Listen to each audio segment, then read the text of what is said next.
Hello and welcome to level 54 of the Thoughts and Players podcast, the gaming podcast with bold takes and no strings attached. I am here. I'm Jeremy, and I have with me once again my two compadres, of course. I have David. What up? And I have Corey. Hello, everybody. Hello. Again, very short greeting. Hi. Hello. Yes. So we are back once again with our more conversational format. We hope you guys enjoyed level 53. Just some brief feedback I've been receiving about it. Universally, No. Is the feedback your own feedback? No, this is from several points of feedback.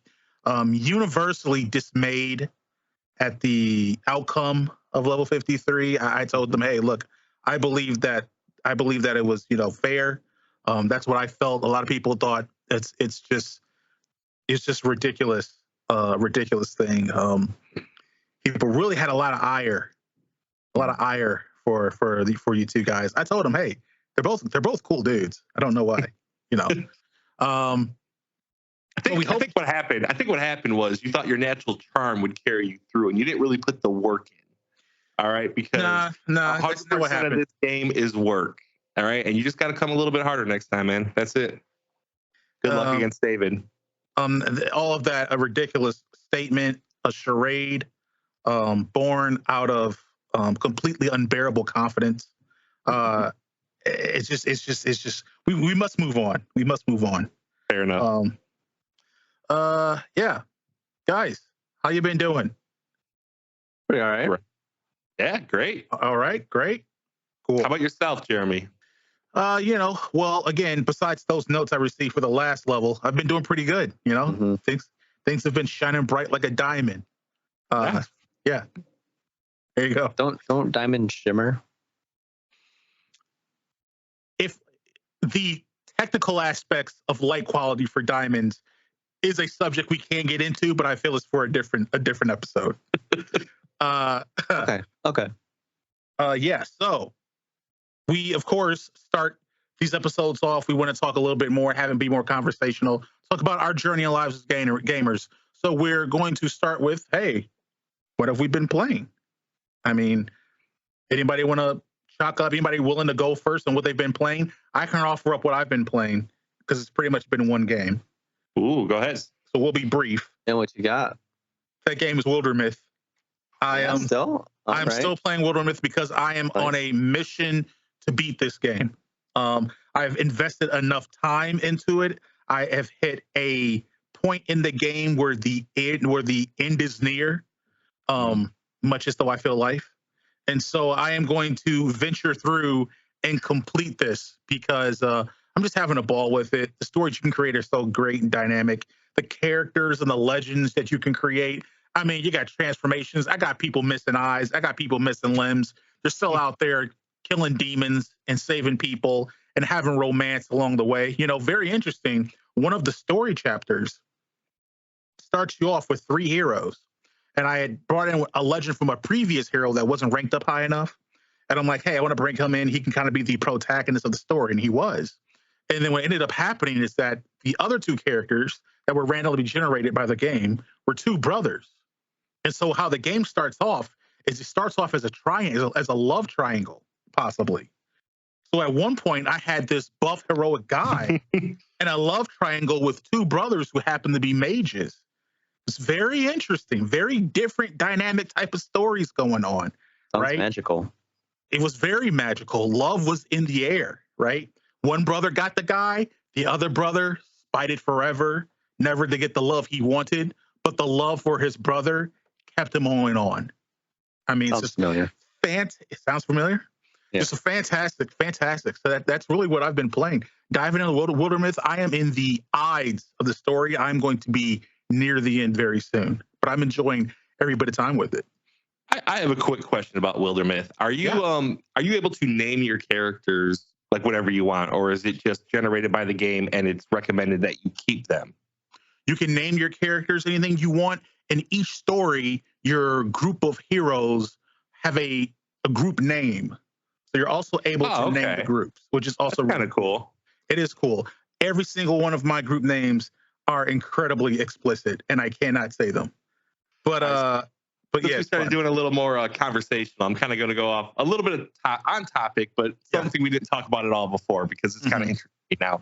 Do you name your characters? Do you give them a personal sort of feel, like naming them after people you know? Like your Wilder Myth groups, is one person Jeremy? Is one person XXX or your cousin's name or your girlfriend's name? Like how does that work for you? Or do you just let the game?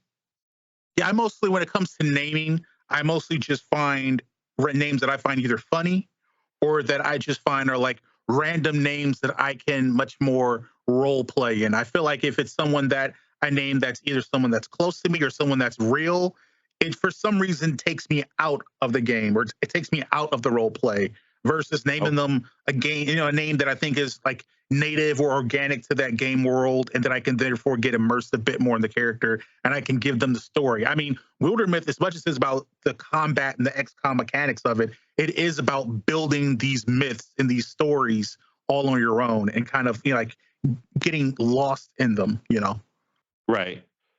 David, I don't know if you even play a lot of games where you name like a party of people, but do you?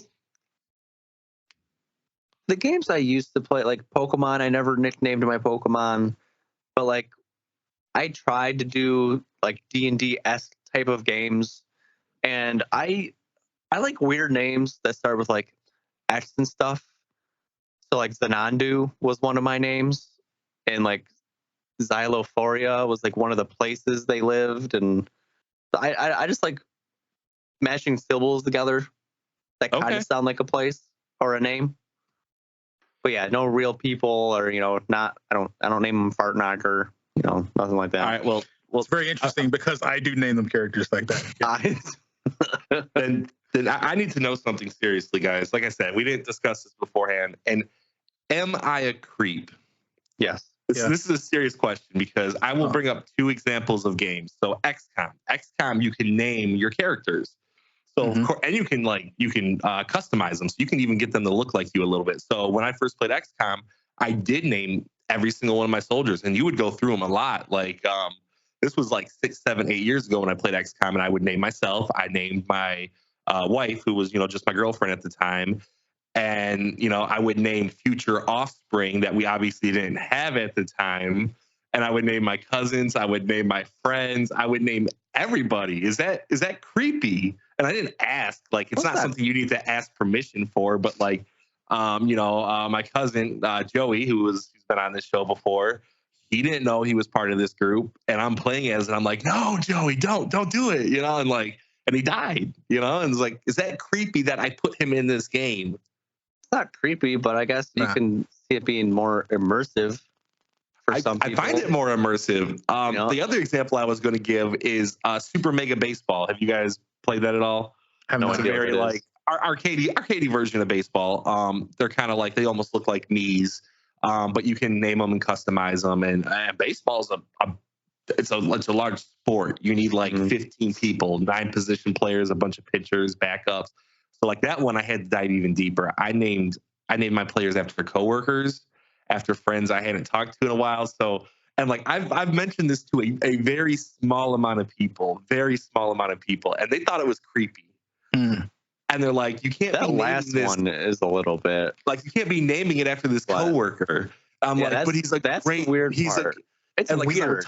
I would talk about him, and I'd be like, man, this guy has like a 400 average. Like, he's killing it. He's so good. And they're like, dude, it's weird. It's weird. So I just need to know if I was a creep. It's weird, it's creepy. It's not creepy. Yeah. It'd be creepy if it was like a dating sim and you were naming it people you had crushes on in real life. No, I haven't done that. No. Yeah. It's just weird. Or if you like, maybe had like a character that you can modify like the body parts of one of the soldiers, that you named, maybe you named like your wife or someone after an XCOM, you like made special attention to like max out the bust icon or something like that, like The Sims. That's where it gets a little creepy. Okay. That's where it's creepy land. I have no doubt in my mind, like if I play the next time I play one of these games, like you two will be characters in whatever. Like if I buy Wildermyth, like you guys will appear in that game for me. Like David and Jeremy will be some of the people that show up at some point. I hope I die early.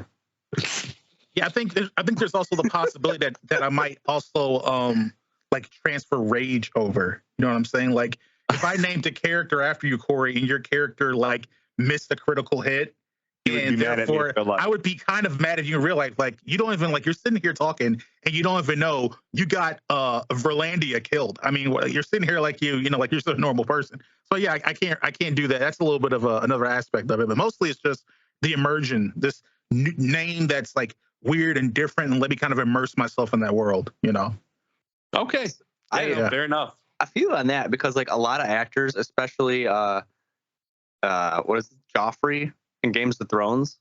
Yeah. Like he's just acting, doing his job, which he did very well, by the way, because I can't stand him in that show. Yeah. He got like death threats and everything just because he was playing that character. It's a combination of being an exceptional actor and stupid people. Yeah. Yeah. One other example I have is Darkest Dungeon. You could also name your characters in that. Mm-hmm. And I named my friend, and I got him killed, and he was the only guy. He was the only guy I got killed. I got him killed first, you know, because everyone's gonna die in that game. But I got him killed first, and he was mad. He was like, "Did you kill me on purpose? Is that something you did?" So I was forced to name my next character Blank Junior after him. Be like, bro, you know, your name lives on. You know, I didn't kill you on purpose. I got your son here. I'm gonna protect him, man. I'm his dad. So, is that one of those games we tested? It is. It's one of the games we talked about, Darkest Dungeon. Yeah, it was on Game Pass.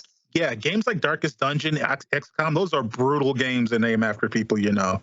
Because people are going to get whacked. Yeah.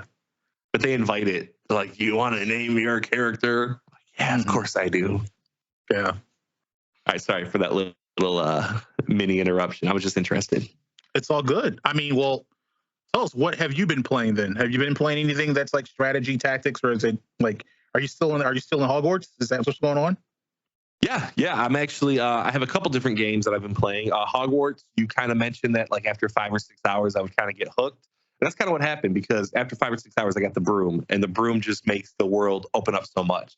You can get to all these places very quickly. You can explore. You're not trouncing through the forest at a slow pace. So I've been playing that a lot, doing a lot of the main missions. As we've talked about before, with the amount of time we have, I don't have as much time to do a lot of the side stuff, but I do want to play it to completion. So I've been kind of mainlining it a little more than I usually would. But yeah, really liking Hogwarts Legacy. And then I went back to a game that was very decisive for all of us. I went back to Cyberpunk. Yeah? Yes. Really? I thought you sold it. I went back to Cyberpunk for a reason, because I watched Cyberpunk Edge Runners. It's an anime. That brought a lot of people to the game. It was amazing. It won Anime of the Year, didn't it? Yes, it was so good. It was so good. I've been like hyping it up. I'm like telling people, like, you gotta watch this, you gotta watch it. And no one does. My brother started watching it a little bit, but like as soon as I finished, I'm like, I gotta jump back into this world. This world's amazing. So I did. I returned it through the PlayStation Store because they allowed that. And then they also are doing trials for games. So I downloaded the 5-hour trial on that game, and I picked it right where I left off. I ended up beating a boss like within the 30 minutes that I played, and just started exploring the world. Man, I think it got the PS5 upgrade. The game looks beautiful. I do not remember it looking that good, but man, Night City at nighttime. Whew, man, that game looks back good. Into that. The anime was very stylish and fast, and the combat is not quite as fast or stylish in the game. But I don't know. Maybe it's a decent time to pick it back up. I know, David, that you bought it and you were waiting for the bugs to get fixed. Jeremy, I think you just hated it. I don't quite remember. No, it was a matter of like I see the bones of a good game, of a great game. Okay. It just wasn't realized, but I actually held on to it for that reason. I bought it Xbox Series X. Yeah. So I'm eventually going to go back to it. That was my plan.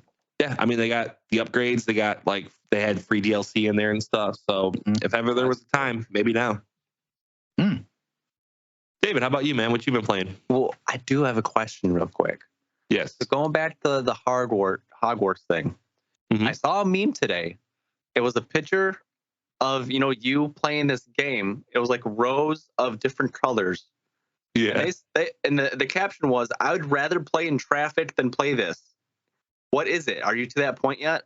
Yeah, it's not that bad. It's you learn it in geez, I'm a big Harry Potter fan, but I can't recall any of the names as I speak. It's one of the classes where you learn Accio or Wingardium. Either one of them. It pulls items towards you. So what you're doing is you're pulling this giant ball towards you, and you're not trying to pull it too hard so it falls off the edge. It's like reverse shuffleboard. You're bringing things towards you instead of pushing things away. It's not that bad. I don't know if there's like 20 matches you've got to win to unlock an item or something. You got to do it for the first class that you play, and then you can challenge people, challenge students in the game. It's not that bad. Okay. Not that fun, but I thought that was pretty funny. But what I've been playing is I didn't get to the next chapter of Dead Space. No. No, my friend and brother have been on a lot lately, and I usually solo queue in Apex, so I've been playing Apex with them a lot, which like 95% of my time playing that in Overwatch is all solo queue. So it's nice to play with people that I can talk to and BS with and have good times. So it's solely Apex these past 2 weeks. Okay, nice. Any notable updates or anything on that? Yeah, they just released a new event. I think it's called Celestial. It's a lot of old school, like I want to say like Roman Empire-esque. Really cool. Nice shiny like armors and like head pieces. Yeah, I think I remember seeing a poster for that or some kind of ad for that. So that's really cool. But what I don't like is if you buy all of the cosmetics and stuff for it, you automatically get the heirloom for Wraith again. Like, she was the original heirloom in the game. Like, no one knew what it was. They just happened to sneak it in there, and then they started releasing him for other characters. But now Wraith has 2 heirlooms, and some of them have none. Like, you couldn't have just updated the current heirloom and just add the colors to it, because that's all that's different.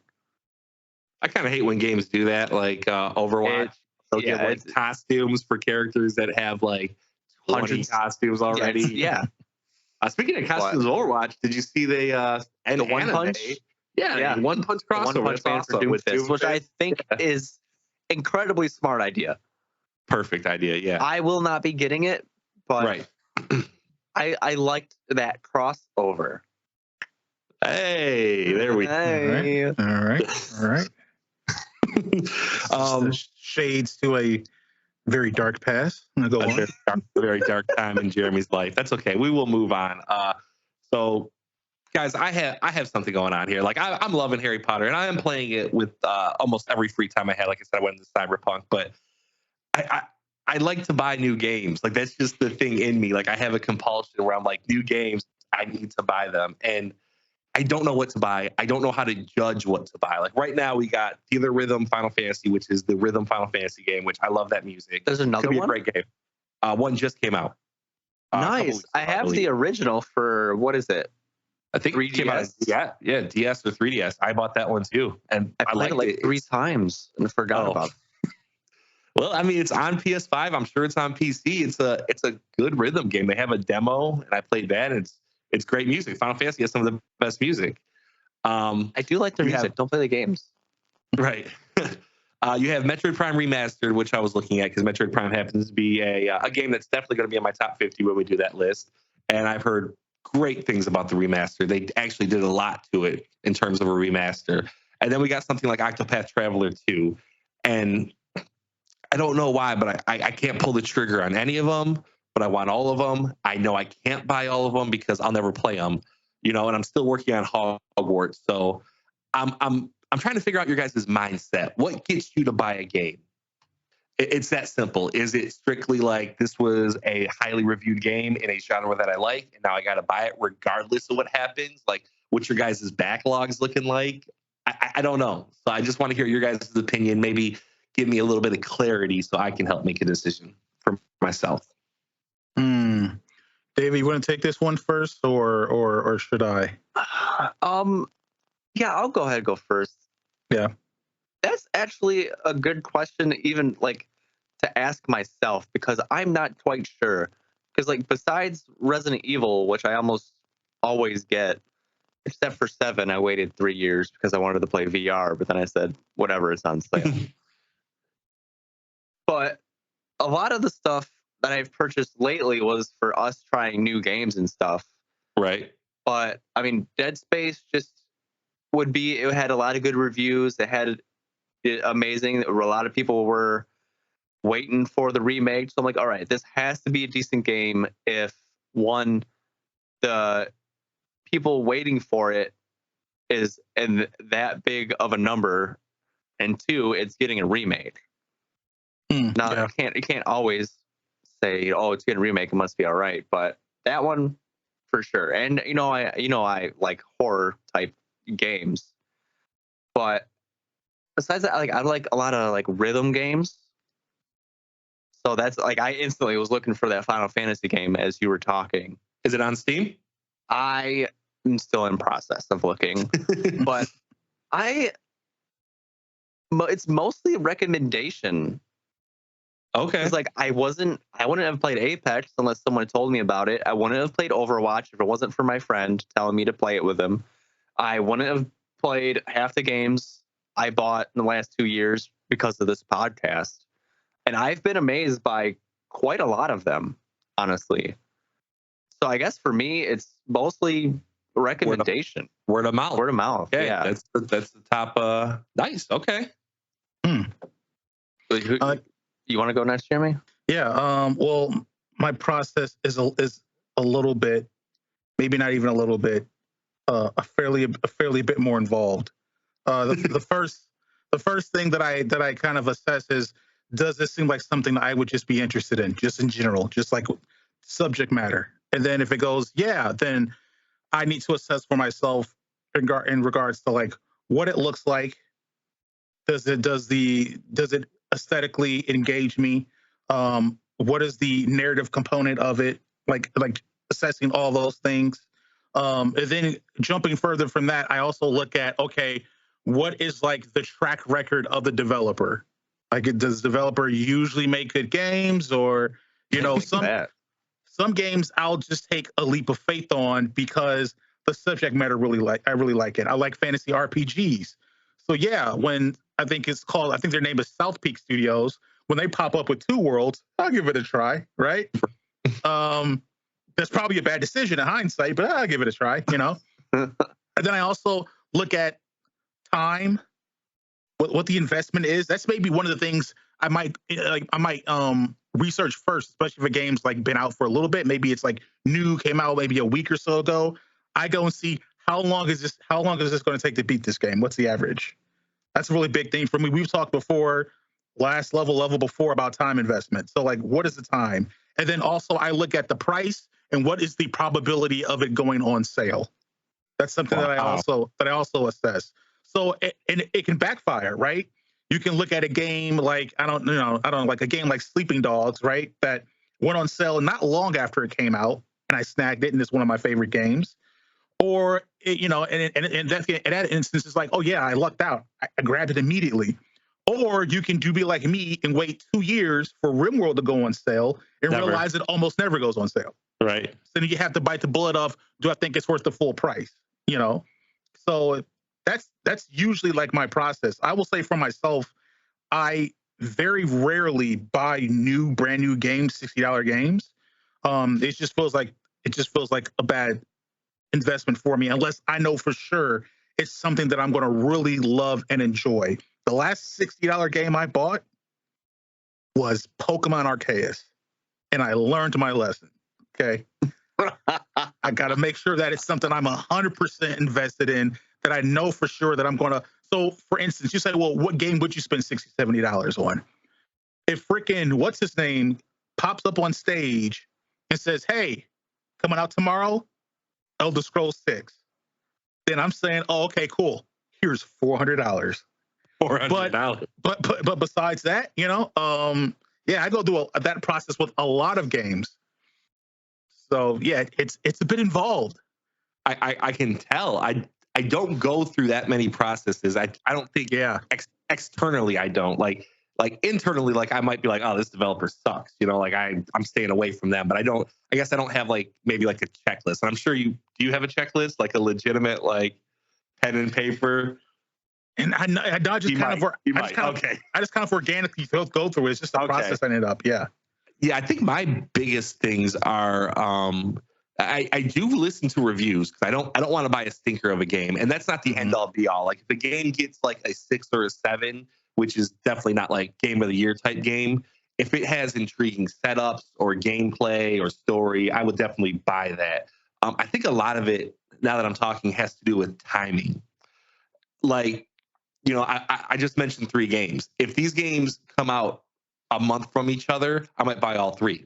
You know, like I buy Octopath Traveler first, and I'm like, okay, you know, I played enough of that. Oh, now Metroid Prime, I got to get that.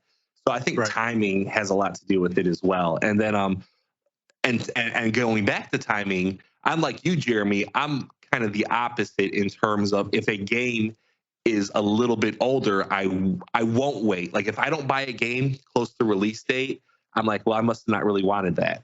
So now, even though it's on sale and I did want it at a point, I'm like, well, it's gone. You know, like there's been 20 games that have come out since, you know, this game came out, and this game's on sale, but there's 20 more new games that I want. So it'll forever be on the back burner for me. You know, I might pick it up years later, but when I do, I don't have that anticipation to kind of play it. I'm like, I got it for $5. What investment do I really have in it? I have $5, so I'm not going to play it. There's been the recent, now to counteract this, that's a really good point, because the process I've now developed for myself is I've been making a list of games I own that I have not played or beat.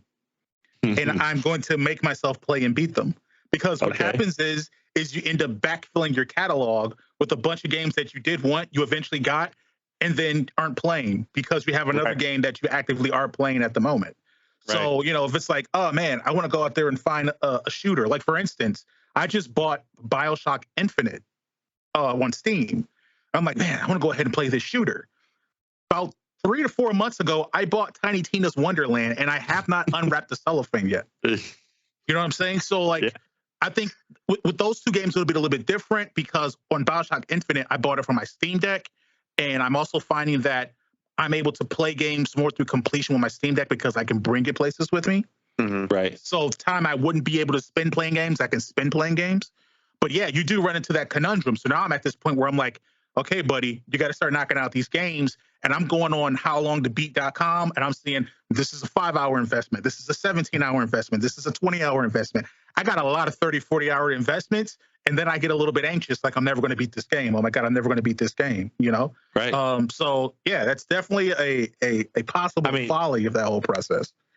I mean, a couple things. Like, I'm definitely buying. Like, if I buy Octopath Traveler, that's the one I think I'm going to buy. I'm buying it on Steam Deck because it has that added bonus of I can be before bed playing it. You know, laying down and playing it. So if I buy it on PlayStation, it's just going to get lost. It'll never get played. Yeah. And with a game like that, you aren't losing a graphical experience, I would say, with Steam Deck. I think it's probably very agreeable with the Steam Deck as far as like, you know, hardware wise, what it takes to run it. Yeah. Yeah. With the Steam Deck, is it separate from your regular Steam? Nope, it's all connected. Same account. All connected? Okay, that's cool. That's good to know. Yep. I also have another question. So, Jeremy, you said you're not really spending $60 to $70 on a game usually, but with Hellblade 2 coming out, are you waiting until that goes on sale? Game Pass, baby. It's gonna be on Game Pass, or that's the Game Pass grab. Again, there's other. It depends, man. I rarely do, and it's always hit or miss. Like I say that, right, with Pokemon Arceus, right? That, oh man, I'll never spend $60 again blind on a game ever again. The last game I did that for before Pokemon Arceus was Ghost of Tsushima. So perfect. You love that game, and I love that game. So it's a roll of the dice, but I do it so rarely. I'm talking about that's like 2 games in a year, maybe that I buy brand new. I'm about to say Pokemon Arceus. January, like last January. Pokemon Arceus was February.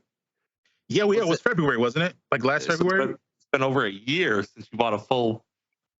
That's impressive. A full price game. Yeah, 100%. It was early. It was early in the year. I know it was early. I thought it could have been late January or late February, but I'm not sure. You might be right. Another thing, like about playing games and just picking what game to play. Game Pass is kind of a foil for me because I kind of told you, like, I need that monetary investment to like push myself. So I find myself, I barely beat any Game Pass games. They're all just like taste to me. Like I play a little bit, like, okay, I see what this game is about. Even if I was really into the game, like there'll be games where I'm like, man, I should have bought this on PlayStation so I'd play it because it's on Xbox. I won't touch it. It's on Game Pass. I know it's there. I just have no incentive. Like I said, I pay $10 a month for Game Pass. It doesn't feel like anything. So it's like, it's kind of gone. Yeah, it's a good point. I think, Game Pass games. What Game Pass games have I beat? I've had, there's some in there. Gears Tactics was one. Okay, that's like a couple years ago. But there's been other ones. Yeah, but that is a good point though. That can definitely, again, we were talking about that. Those are options for games that you may not have to buy. Like you may have bought. I mean, you still can buy, but you may have bought Mount and Blade Bannerlord when it came to console. You just fire up Game Pass if you want to play it. Yeah. David, did you have any other thoughts on that? Like you had mentioned, kind of like your buying process is more on recommendations, word of mouth. So not much like reviewer. Like we're talking like official place like an IGN or a like friends or somebody I follow on social media, stuff like that. No, I hardly ever look at reviews. I don't care if I had 10 stars or 2 stars. Yeah. If one of my friends recommends it and I'm like, yeah, it might be all right, I'll get it. I don't care. But like the Game Pass stuff, I'm thinking about it. I'm kind of upset because I don't have Hellblade in Control anymore because I stopped paying for Game Pass. So now I either have to get Game Pass again or go buy the games and start over. Yeah, you know what? That's what ended up happening. Speaking of that it result in the sale for me of Surge 2. Like when I first played Surge 2, I played it on Game Pass. And I liked it so much, I'm like, oh, I just want to buy and own it. So I ended up buying it for Steam and playing it that way. So that was cool. But I would also say another thing that may be part of my process, if it's a game I've never heard of and that's completely like out of my wheelhouse, there are a few YouTube reviewers that I do trust. To like, look at the reviews. Let's see. So one guy, Skill Up. He's one that I go to. For at one point there was a Upper Echelon Gaming, I think is his name. That was a person. Possibly sometimes Angry Joe. So I'll go to them and check out and just try to get a sense, especially if they're like games that they play that I'm also adjacent to an interest. Like, hey, this game kind of looks like Halo, and I know this person has a certain opinion of Halo that I share. They may be able to bring some insight to it. So, certain things like that. Okay. Yeah. Okay. But what's interesting with that though is that like sometimes, looking to buy games, I'll run across a game that I say to myself, oh, I really would want that game if it was 5 or 7 years ago, like if it's like part of a franchise.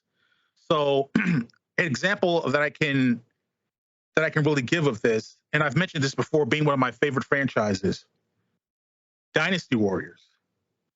Every time I look on the store, Dynasty Warriors 9 is staring me right in my face. And do they have 4? Do they have what?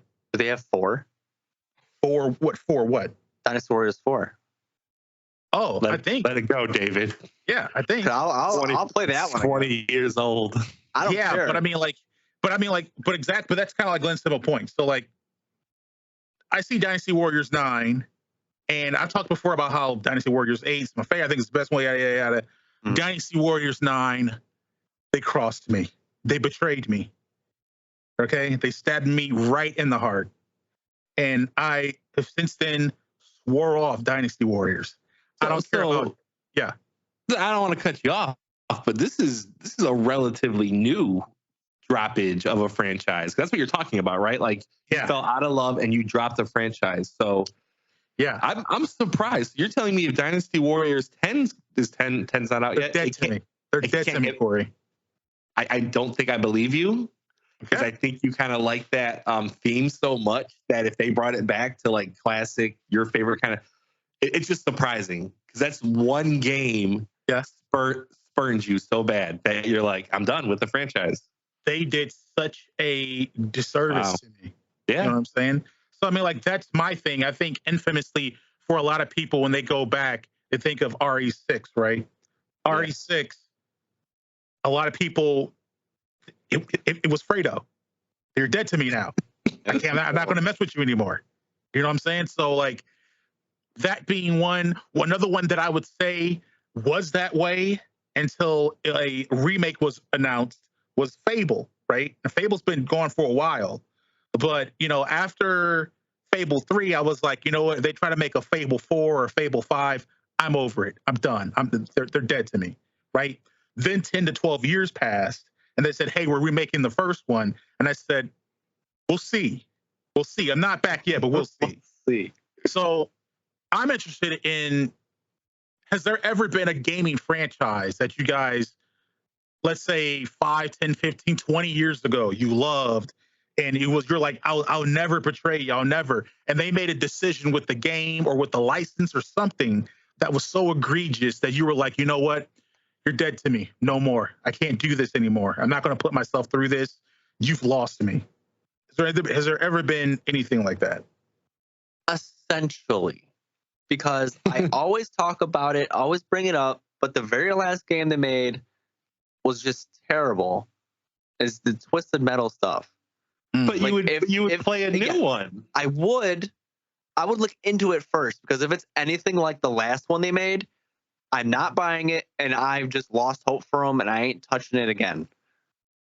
So it's essentially with Twisted Metal, because if they bring it back and it's more like Black and 2 and 3 and 4, yes, I will give it a try.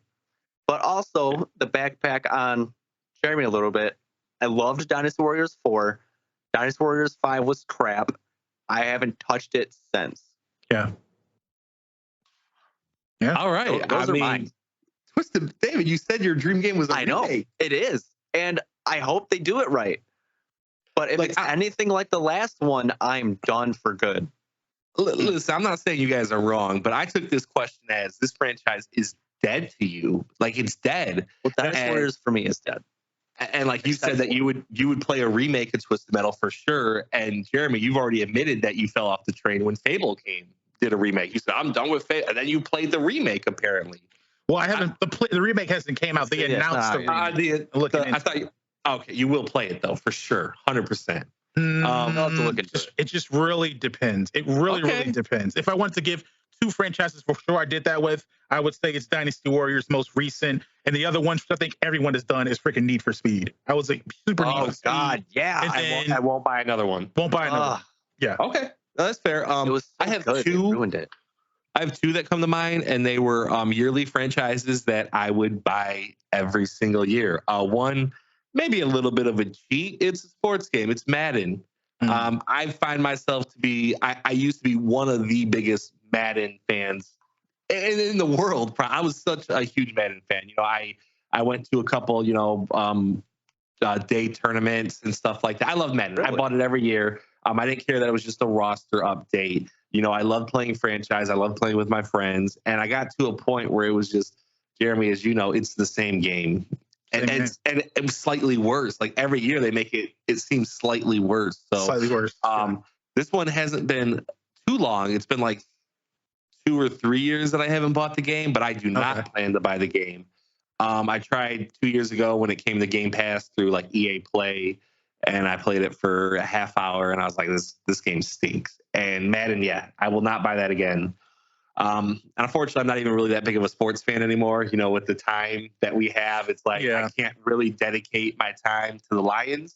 Much better this year, of course, but previous years, I'm like, I'm not going to waste my time watching them. So that kind of football's not in the lead anymore. And then another franchise that I was very proud of myself for thinking of this, Assassin's Creed.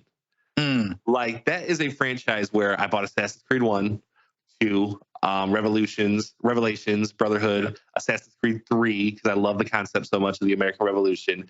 And even after 2, I was almost kind of done, but I'm like, man, the American Revolution, how cool of a concept is that? I've got to buy it. And then 4 I bought because I was Pirates, and that was amazing too. You know, it's like, man, the theme is so good. Never really finished any of these games because I didn't think they were very good after 2, but just the theme alone. And then after Pirates, I did not buy another one. I was done with the franchise. I can't remember what the 5th one even was. Was that the French Revolution? Was that the one that did terribly? Yes, you're thinking about Assassin's Creed Unity. Black Flag is the pirate. Yeah, that's the one I bought. I heard that one then it wasn't so good. No, I think people like that one. That was like one of the last. That's a lot of people's favorites. A lot of favorites of the classic Assassin's Creed. Okay. Yeah, you got hit out in the, I want to say, in the Massacre of Unity. Yeah, like I was already not very interested in it, and then it came out and got horrible reviews. And then I think after that they made the London one. Yeah, Syndicate. Which did okay, but they lost me at that point. It did okay, but it was Unity destroyed that franchise. Right. And then they made these RPG types, which is a little bit more up my alley. You know, I do like that, but my brother bought Odyssey, and I did download it because we game share. And man, it felt. I know it's a good game. I know it was highly reviewed, but man, it felt like just a glob of things on the map and a million things to do. Yeah, it's the Ubisoft syndrome, which I got so far away of what Assassin's Creed was. Yeah, from the very beginning. So Assassin's Creed is one of those franchises. Like, I don't know what it would take to get me back. I don't think anything. Yeah. That's interesting. You know, going back to, I just thought of another franchise while you guys were talking. Yes, so did I. This is in regards to, I think, one that I am effectively done with, though not wanting to be, and not realizing that I was. And I mentioned the game earlier. It is Pokemon. So I bought Pokemon, Arceus, right? The last Pokemon game I bought before that was Sun. And then the last Pokemon game I bought before that was a digital download of Red. So over the past 10 years, I've bought, I guess, maybe 1 or 2 Pokemon games, technically, right? I mean, I didn't have a Game Boy anymore, so I couldn't play Red. So I don't really think about buying Pokemon games. Like, it isn't actively in my mind, but it is one that I feel like, man, you know, if a Pokemon game comes along with the right amount of hype, I might say, let me just go in there and jump. But now it's almost to a point where, at least for me now, like I'm so enamored with my Steam Deck that I haven't touched my Switch, I don't think, in like a year. So it's like, I don't know, you know. I think that's the one where I'm kind of on the verge of it again, with like saying, okay, this may be a franchise that I'm like done with. But I think effectively, right, if I'm not really buying the games, they've come out with 4 or 6 Pokemons in between those 2 releases. And I haven't looked at, you know, or bought any of them, but I haven't even thought about them. But like, I don't know, that's one that's close. But good for you, man. I wish I was done with them, because I bought Scarlet or Violet, whatever one. I bought Violet. And I thought it was terrible. Oh yeah. Like all the progress that Arceus made. I know you didn't like Arceus, but I think there was something to be said. David, you did like Arceus, right? Yeah, there was something to be said about the catching mechanics, and kind of like there was no like going into a battle. Like, it all was so fluid. They took all that away. Like, it was to catch you got to go into a battle, switch the screen, you know, and knock them down. And like, I hated Violet. I traded it in very early. Like, I beat a couple gyms, caught a few Pokemon. I was like, yeah, but I'll always buy them because I can't stop. Yeah, I'm kind of in the same way with you, Jeremy. Like, I bought Arceus and the Pokemon Snaps, and I liked them. But if they just keep pooping out these regular Pokemon games, I will never buy one again. Yeah. The last one I bought was Black. And I didn't even beat the Elite Four. I just didn't care at that point. I don't know how I was so interested as a child, but my God, I can't deal with it anymore. No, young Pokemon, it's freaking. That makes total sense. That makes complete sense to me. I think it's just a matter of like, I just didn't really stay with it when they were doing like a major transition, so I lost like the whole X and Y and all those. I was lost in all that stuff, and I ended up, getting my 2DS XL or whatever because I had it with Super Mario 3D Land, whichever one it was, right? Which is a freaking goat. It's a goat of a game. And I'm like, oh man, I can finally do the digital download things. I'll go ahead and download Red again. And I'm playing Red like I was playing it when it came out. I mean, I'm just freaking loving it. And then I'm like, well, let me get Pokemon Sun. And I'm like, all right, it's kind of almost right, but I can't. I just didn't keep up with it. And I'm realizing it's a franchise I just don't actively think about in my mind. And I'm like, yeah, I think that means that I'm kind of like done. So it's not that with Pokemon, it's not that it spurred me, right? Like Dynasty Warriors betrayed me. Pokemon didn't betray me. I just kind of forgot about it. Right. Yeah. Yeah, man. I find myself playing Pokemon less and less each game. Like Sun and Moon was that first like downfall where like as I was playing it, I was like, oh, this is kind of gross. I got maybe halfway through, and then Sword and Shield, I got a little bit less than that. And like I said, Violet, I was like, oh, this game stinks. So very, very good pick for Pokemon. And the other one I thought of was Call of Duty. Like I was a massive fan. Like Modern Warfare 2, it's not going to be beat. I'm talking about the old one. Like I downloaded and bought the new one thinking it'd be like good like the other one. Not at all. That's the last one I bought. The last one I'm going to play. Like I might download the latest Battle Royale version of Call of Duty to play with a friend or something. I am not giving them another $1. I feel like we're all liars.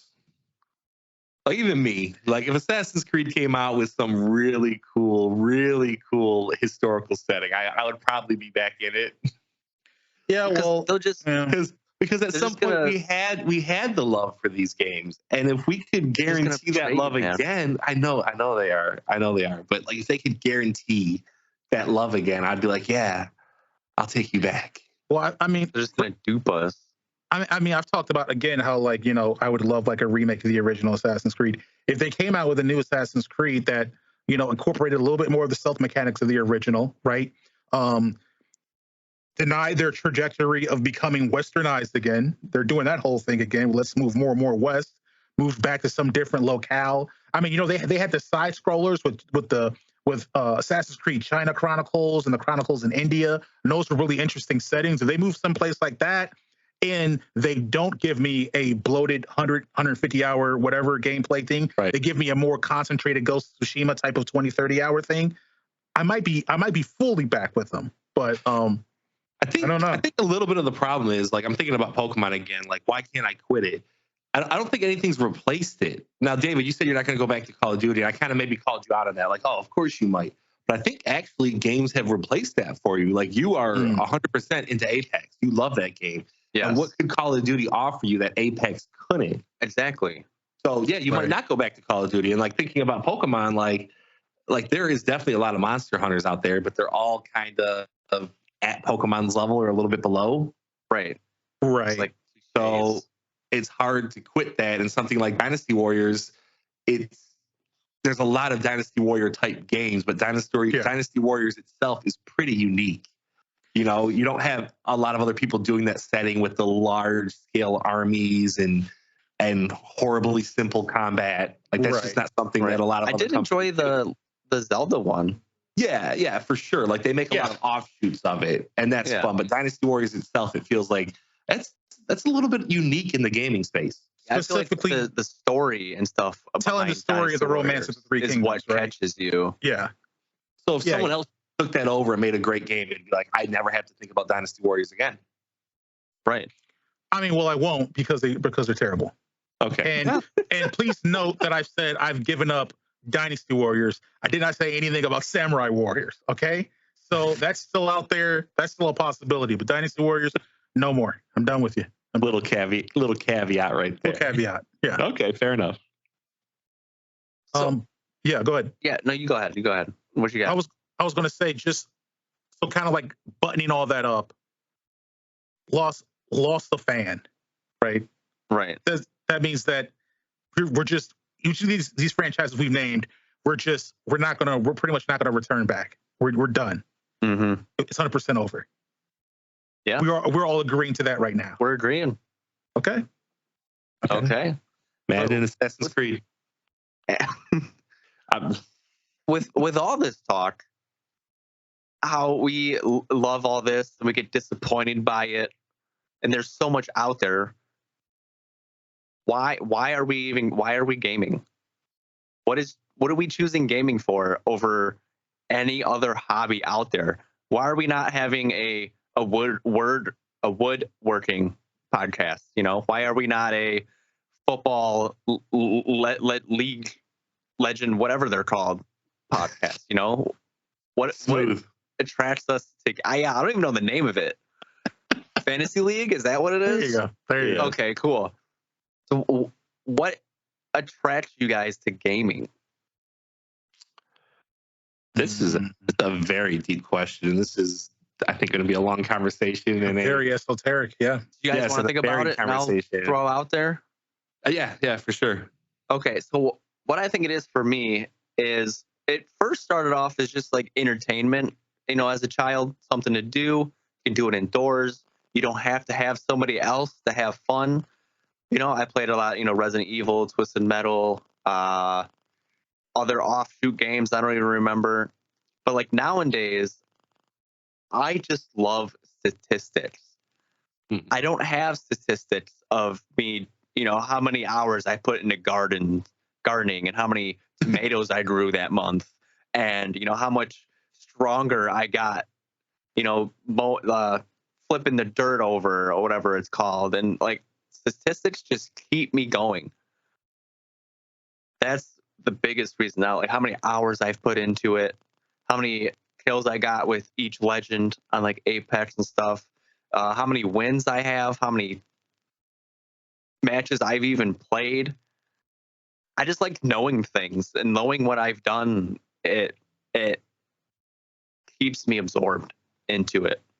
I never would have guessed that answer, but I love that answer. That's a great answer because I love statistics. And when a game doesn't show me statistics, like it's annoying, isn't it? Yeah, it's like it falls a little bit. Like, why can't you just tell me how many kills I got or how much, you know, how many air miles I ran? You know, like show me all this stuff. Give me as many details as you can, like how I use like each weapon and how many kills I got with them. So that's a cool answer, David. I like that.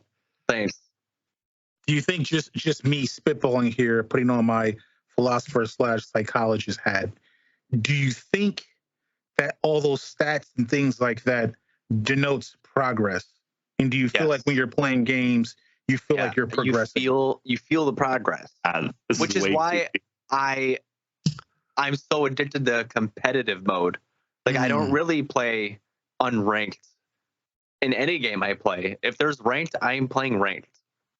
Yeah. So I think what Jeremy was saying is you obviously have holes in your life that you are trying to fill with video games. Nope. That's not. Nope. It's incorrect. I'm not trying to fill holes. I'm trying to fill in the trauma. You're trying to put holes in other people with bullets. Yeah, that's right. Yeah. So I don't know if I should even say this as a podcaster who's doing podcasting on video games, but like I would say now video games are at its lowest point almost in my life ever. And the reason I like video games is the reason why they're the lowest point ever right now, because I think I love the freshness of video games. I like seeing new things and exploring new things and seeing worlds that I never could have imagined. You know, that's why I like reading, because I get these different things where it's like, man, I couldn't even imagine that. And that's not even just the worlds they build, maybe the gameplay mechanics where it's like, wow, how did someone think of this? This is so unique. This is so innovative. It's so much fun. And as we've gamed, you know, I've been gaming since I was probably 5. So I've been gaming almost 30 years now. And it feels like a lot of the stuff I've seen. So I'm really digging now for things I haven't seen and new experiences. And of course, I can always go back to something like a God of War, which I played a couple times, or like a Halo. And those give me good feelings too. But I think the key thing that will keep me going and keep me pushing for another 30 years, if I make it that far in terms of gaming, is the uniqueness of just different games doing different things that I haven't seen before. And that's why I was so hyped about VR when it came out. You know, I haven't played it as much as I would like, but VR to me felt like this is the same experience I got as a kid when we went to 3D graphics. Like, wow, like I can't believe this is happening. So, yeah, I think that's why I love gaming, just exploring the different worlds, stories, characters, gameplay mechanics, all that stuff. It's just so cool to me. So you saying all that made me think of like it's an art form. You love art expression. You love seeing what people are thinking of in their own heads. So it's kind of like going to the Detroit Institute of Arts. You can go there, you can enjoy everything, see everything, but you're not going to go there every month, every year. You've seen it, unless there's like a new cool exhibit. Yeah, I think that's kind of where I am right now. I feel that. As you guys know, I play a lot of board games, and I feel like I'm a relatively new board gamer. I've been gaming for like 8, 9, 10 years, and there's thousands of games, that were already out by the time I started picking it up. So to me, I'm buying board games by the bundle because every game I buy is like a new experience. Like, I haven't seen these together, or I haven't seen this theme. That's cool. So, like I said, gaming is great, and I love it, but it does feel a little bit more stale. Thankfully, indies are a lot more popular than they've ever been. So that's really a good chance for like uniqueness to shine. A lot more popular and accessible, which is like really important. And I'd say thank you Xbox for that. They kind of spearheaded that. Yeah. I would say, well, get ready, because again, this is a very deep esoteric question. Get ready for a somewhat realistic esoteric answer. In addition to obviously like being able to have like new experiences, experience different types of stories from different places, right? And all those things. I would say the number one thing that I think I value and take out of gaming and why I game is because of this concept of meritocracy, right? Games, more than anything, reward you for just putting in effort and creating and making something just off of you putting in time, putting in the thought, and being rewarded for it, right? I think when I was younger, I didn't really grab onto that, but as I've gotten older, and there's different experiences where, from a societal standpoint that I may not fully get into, there are a lot of times and situations where people who may be of a certain community may not feel like they have an equal chance to make their mark on the world. And games provides an outlet for them to feel like they can do that while being their complete and genuine selves. So I think gaming for me has become an important outlet for that, because I can play something like a Wildermyth and feel like no matter what, I am being rewarded for the actions I do, for the actions I take. There is not some great thing really conspiring against me on like a more like kind of realistic level. You would say like, there's evil goblins I have to kill, but there's like, that's fairly, abstract compared to what reality and the constraints and the confines that can bring to you. So I think for gaming, why I game, that's one of the big reasons. I can make my impact. I can do things, and I'm just rewarded for it. So that's that. So you're feeling great. Like the real world constricts you, and it's hard to leave a mark on the real world because we are such a tiny person. So many bigger people control things that you just can't change at all. So gaming allows you that release. Right, exactly. Whew, right. Man, this is deep. I can play Skyrim being any of the selectable races that I want or whatever, and I am the Dragonborn. Right. Right. There's probably I would not expect. There may be some people from some places and some communities that look and act certain ways that would not be allowed to be the Dragonborn in our world. So being able to access and do that in a game is good stuff. Do you want to all pick a group of people that we think shouldn't be Dragonborn? Just say it out loud. Of course, we want to do 1, 2, 3. Yeah, no, let's not do that. I got nothing. Are you lost, David? Oh, we were going to all pick a race that we're like, no, they shouldn't be Dragonborn. They shouldn't be Dragonborns. I was going to pick Canadians. None of them. Not technically a race, but that does make me think of another reason I game is because it's essentially mundane, especially how I just usually play 1 or 2 games. It takes me away from the real world. I don't have to think, about real world stuff. I have to think about where to go, what to do, or whatever.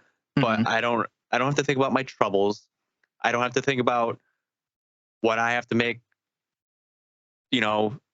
at work. I don't have to think about what I have to fix around the house. I don't have to worry about anybody. I don't have to worry about myself. I'm just submerged in whatever I'm looking at, and the world can wait for me. Yeah. Yeah. I want to give some like game examples. I gave that big example, but I want to give like specific smaller examples that aren't as serious. Something like Forager really gave me a sense of reward. They rewarded me nonstop in that game. I very hardcore reward loop in that game. Yeah, it was awesome. Every couple of minutes, like, hey, you unlocked something new. Why don't you, work on this? You got a little bit more powerful, and that was amazing. Love to do that. Love that game. That was really good feeling. Something like a Elden Ring, like. You feel really good when you beat that game. It's very frustrating, but you feel like you definitely increased your skill. And that's, I got better at something, because the game demanded it. And that's awesome to feel. And that's a reason to play games. Yeah. Another thing, I'm a very competitive person.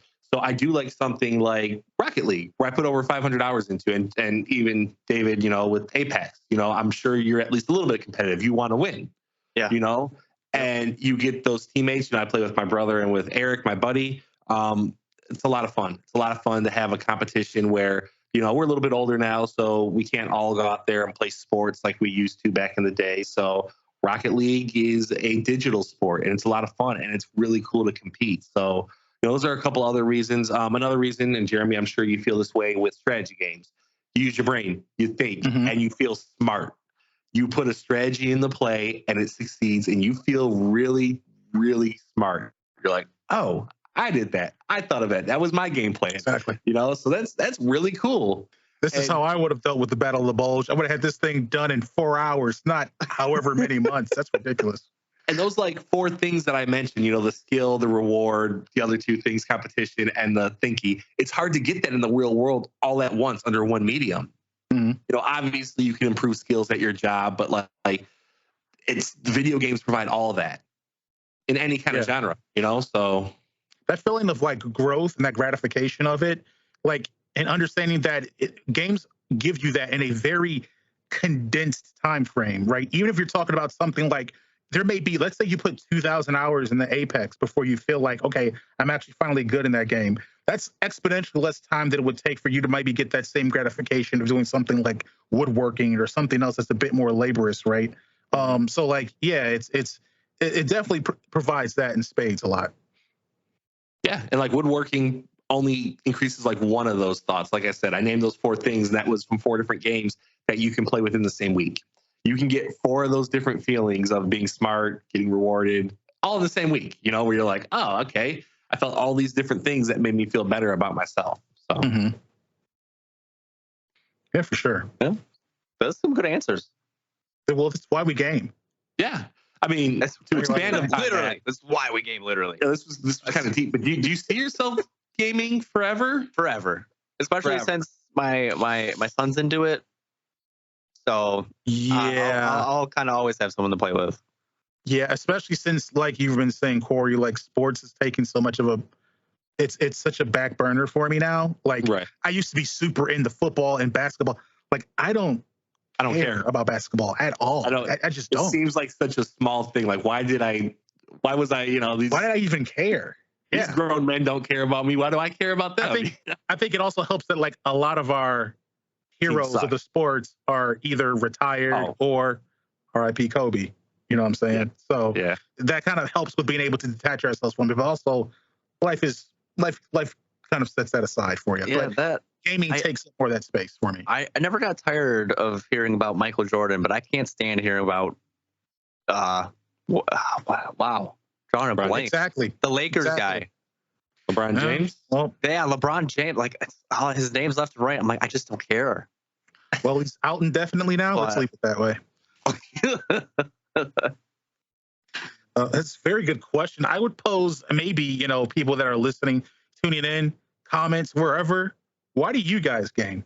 That is something that I would be genuinely interested in hearing people kind of offer maybe 1 or 2 sentence blurbs about why they do. Like, what do they get from it? Is it like this feeling of progression you get? Is it kind of like, this thing of more so feeling like you have a place? I think that's why, like, for as much as it can get in the way, I think that's why representation is becoming so much more important in gaming.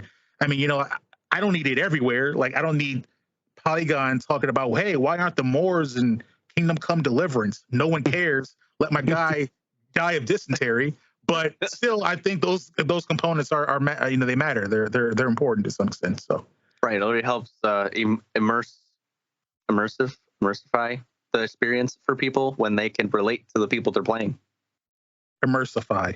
There's a new thing that I think I'm going to do, which is because I know I've done it a bunch, and David, you do it just like you did right there. It's create words, and I want to put we're going to start putting some merch out there that has the words we come up with. Immersify. I like that. Immersify is not a word. It does. Here's the thing. It is now. It is now for sure. That's 100%. You own that word. So David, what word was I looking for? I don't know. Maybe that's the most likely, but I like immersify more. It's a nice word. It is. It sounds legit. But you know what? Guys, we've been talking about why we game. Well, we're done talking about why we game. It's game time. Okay? Game time. I'm ready. And for this instance of game time, we are going back to an oldie but a goodie. An idea birthed, unfortunately, from Corey's mind. We're doing What's the Meta? Jeez. If you guys don't remember what's the meta is, 3 games, 5 reviews from people on Metacritic, each one progressively more revealing. The guy's got to guess which game it is. Are you guys ready to go? I've got 3 games lined up for you. I'm never ready for this game, but let's go. All righty. This first game up has an 89 on Metacritic, so it's a good one.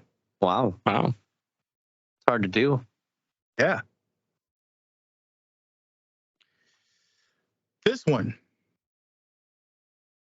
If you're new to the series, this is from Digital Spy, who gave it 100. If you're new to the series, it's an absolute must to experience this wholly unique game. And thankfully, there's more than enough excuse for older fans to step foot once more into blank. So series. So the new game might be a little different than the series. RE Village. It's incorrect. I do not have a guess yet. Do you forfeit it? Give it to the next, all right? Yeah. We'll go to VGC. This is another outlet, and then I'll do some people ones.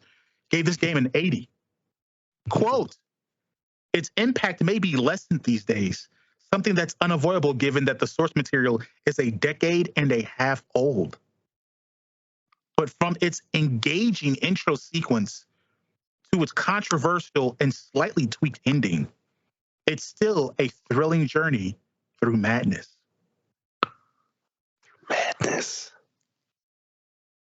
Through madness.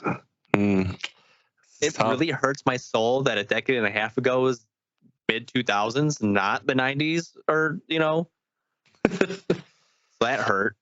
I don't know. Yeah, I don't. Through madness. What game deals with insanity? What game? Yeah, I feel like if I can figure that out, I figure out the streets. Batman Arkham Asylum. The Batman games are in the 90s. Well, and that would be incorrect. I do not believe Batman Arkham Asylum is a remake. Yeah, I have a Sega game for Batman. Not Arkham Asylum. Not Arkham Asylum, but it's a Batman game. Yeah, I was saying Arkham Asylum. There is a remaster of that, so you could have been doing that one. Mm-hmm. I believe it said remake. So a remake? Yeah. Oh, I missed that. I believe it said remake. Was there? You had your guess, David. Did you have one? I still got nothing. Okay. A remake, like WII? That would be great. You know what? I'm so confused. Like I feel like you're throwing me off. No. I said remake. Oh, okay. Remake. Okay, and I was going a remaster. I gotcha. I apologize. Yeah. It's all right. A remake. Wait, this one. It's a remake game? Yeah. Yeah. Okay. Okay. This one is from user Umao. Gave it a 10. Still the best game around after over a decade. It's tense, it's beautiful, and most important, it's fun. I do not like scary games, but I have and always will love blank. Dead Space. The answer is Dead Space. Ooh, nice. Yes. Woo. All righty. Wow, yeah, a real recent game. I wasn't thinking that recent. Yeah, Woo. All three of these, real recent. All right. Real recent. Okay. All righty. We'll just do full user reviews for this one. Now, it's taking a little bit longer to source some of these because some of these reviews are written in what I believe to be Russian. So I don't know why. But okay, here we go. Maybe they were in a hurry. Next game. I feel like Russian was a hint. SOCOM. This game. Both wrong. Okay, well. This user, Takble, gave it a 9. Wow. Blank is really awesome game in the setting like BioShock. So if you like that games, the game will also best fit for you. Really good atmosphere, soundtracks, visual, and common aesthetic. Sometimes may be a bit boring. Also, we waiting path with subsizes, FOV settings, and other small and bugs, which don't broken gameplay for ideal game, but anyway, a brilliant game in general. It's very curious that you said BioShock because Atomic Hearts is literally a like BioShock like love letter. Wow, so that was a what is another BioShock love letter? What? I know BioShock is like horror, but like what other type of game is it? That's knowledge you got to come in pre the game. All right, David, we're not going to be giving you answers here. I was looking for an answer. I was looking for it's a first person shooter. I wouldn't even call it horror. It's just a dystopian type game, like Fallout. What? I mean, yes, but it's not like a nuclear dystopia. Not open it's like world and whatever. Just okay. You have a guess? No. I'm going Atomic Hearts. I don't care that you said no. It is Atomic Heart. You lied? I never said no. Yeah, I guessed Atomic Hearts. You said it sounds like Atomic Heart, and then you kept going. It was part of your statement. I didn't know that was a guess. Oh my God, I can't believe I guessed it 20. I guessed it 20. I can't believe I guessed it beforehand. All righty. Well, you said you even heard of that game. You said Russian. Yeah, right, that was a huge clue. Yeah, that game is. Are you buying that game? That seems almost like a Jeremy game. Why buy it when it's on Game Pass? Yeah, you're gonna try it. Yeah. Maybe we'll hear it in 2 weeks about it. All right, we got one last game here. See if I can guess it before he even says it. I can't. I have nothing. This game currently has an 81 on Metacritic. All right, not great, but good. I think anything over 70 is pretty decent. I said not great. It was good. 80's good. It's not great though. There has to be, stipulations here. All right. This reviewer is Generation Xbox. Gave it an 85. This guy's just putting hints all over the place. An Xbox game. We are facing a title as rare as fun, which combines elements of multiple genres to create something new that won't leave anyone indifferent. Expectations were high, and it has far exceeded them. It's an 85. Words like that make a 10 out of 10. Marvel Midnight Sun. Incorrect. Okay. Go ahead. I'm terrible at this game. David, you can't get a hit unless you swing the bat, man. I'm listening to the hints that he's giving me. Take the bat off the shoulder, dude. Just swing. All right, go for the fences here. Listen. Okay. So we'll go on to the next user then. Yes. Okay. This user, Ratchet Clank 111. It's a PlayStation game, guys. Gave it a 6. It's an Xbox game still. This game is decent. Worth a play on Game Pass. Yeah. As for the full price of $40, I would personally recommend to wait for a sale. There are enough flaws to the game that makes me give a somewhat low score, but still worth a playthrough. I'll let you guess, David. I feel like it's a simulator. I feel like David probably doesn't know this game either. How recent were these games, Jeremy? I would say all these games are at least 6 to 8 months. Is this Hi-Fi Rush? It is not. Oh, wow. I thought for sure. $40 Game Pass game seemed to match up. I got nothing. $40 nothing? Game. We're on to hint number 3, correct? Here we go. Yeah. $40 Game Pass game. This review from Smengling, they gave it an 8. Quote, I love everything about this game. The visual style, the story, the lore, the music is amazing. The dark atmosphere that haunts the player until the very end, but also the very good humor. It was hard to shoot. Sometimes there were non-critical bugs. I want books on this universe, and of course, more games. The game gave me the same feeling as it did when immersed in Fallout 1 and 2. I can't remember the title of the game I want to say. I can't remember what it's called. You can't remember what it's called? No? It's called Dad Memory. You think so? I think so. High on Life. No. I'll just go with Tiny Tina's, even though I know it's wrong because that's older.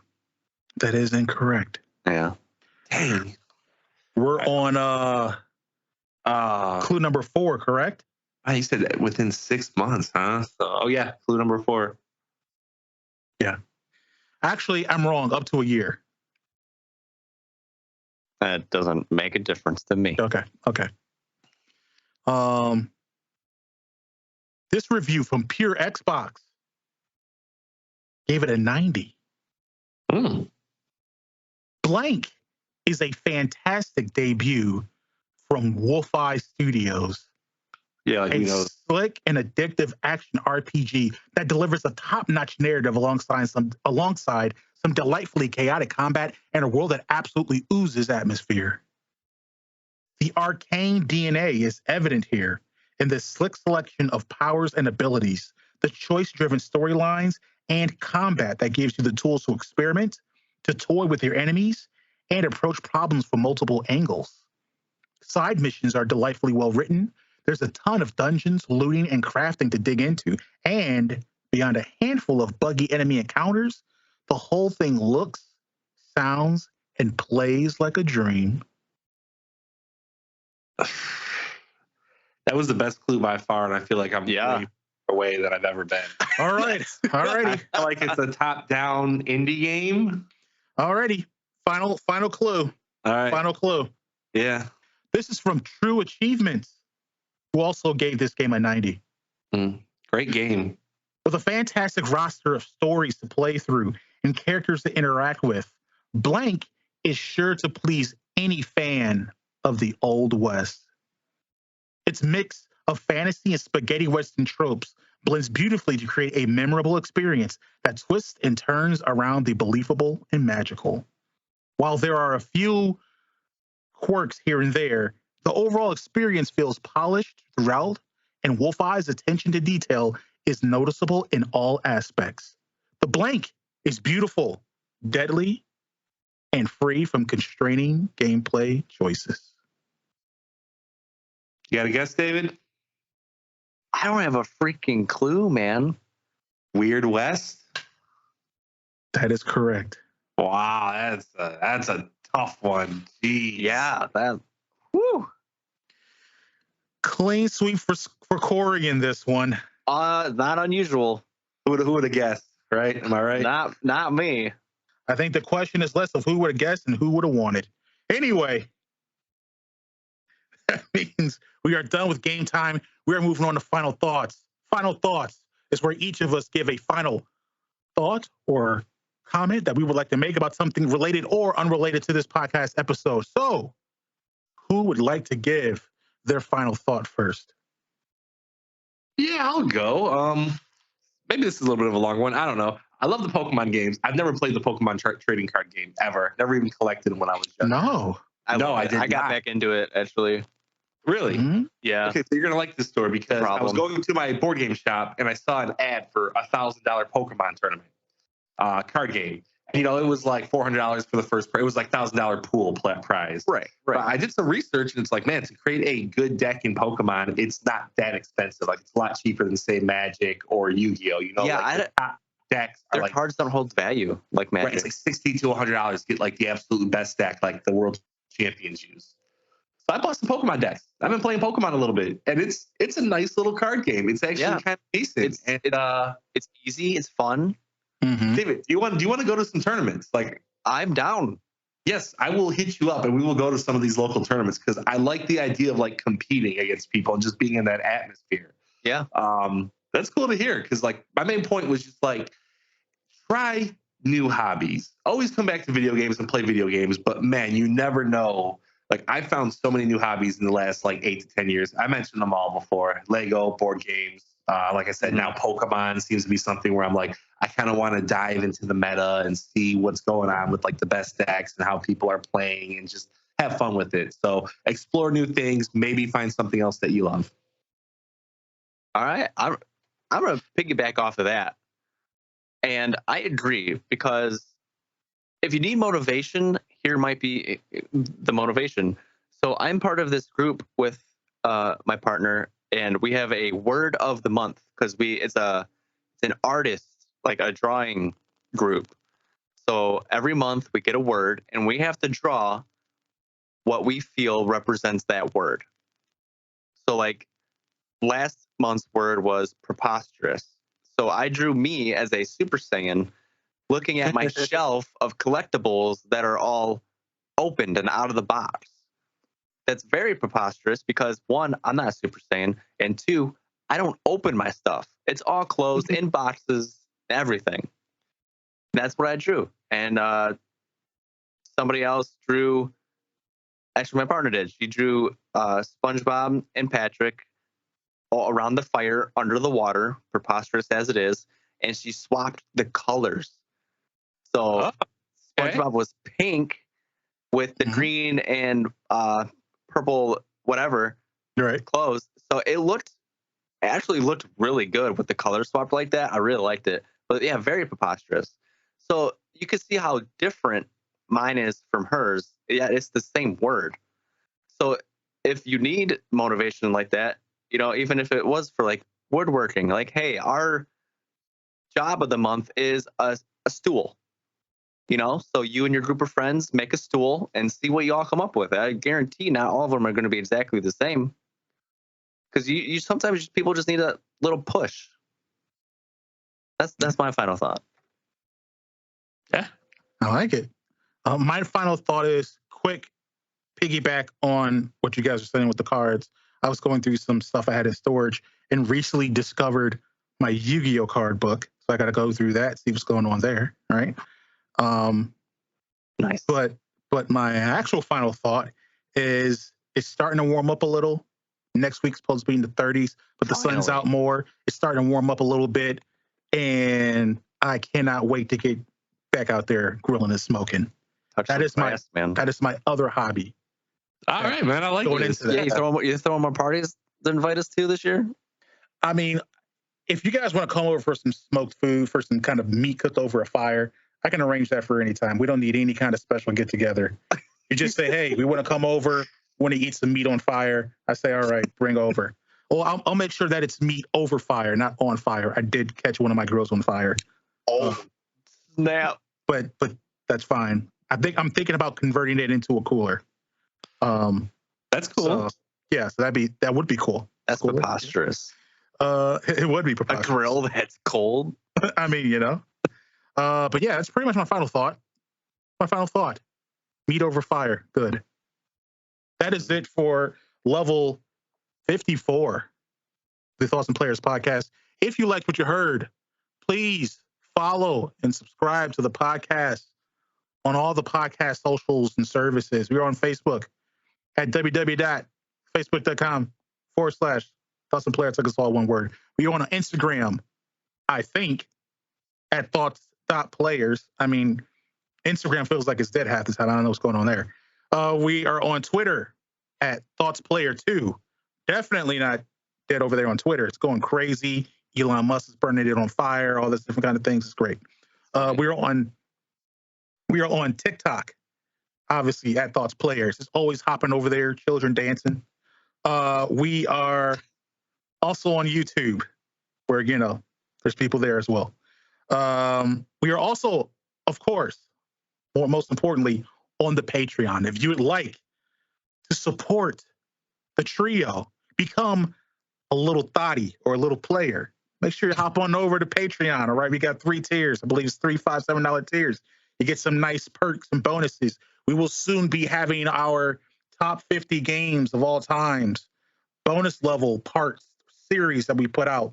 They'll be on Patreon first, and then transition over here for all the good people later. But of course, if you cannot support us through Patreon, a like, a share, a comment, and being open to, contributing, chatting in with the polls when we send those out on different things, because again, we want to make sure that the podcast is reflecting what you guys like to see. We want to make sure that your voices are being heard, and we'd appreciate that. But that is it for me. Fellas, is there anything else you want to say? Shout out to Woodworkers. I feel like we've hyped them up quite a bit this episode. So shout out to you. Have we? I thought we've almost kind of done the opposite. Mentioned it a couple of times there. Well, we've dogged them, but we have mentioned them, and that's enough. That's enough for them. Shout out to a woodworker I like to watch on YouTube. Michael Alm makes great stuff. Really great videos. This pattern plywood, really enjoy it. Really enjoy it. This dude pulling out a woodworker YouTube out of thin air. Hey, good for you, man. Hey, he would. Yeah, Hey, we're gonna leave. We're gonna leave. Goodbye.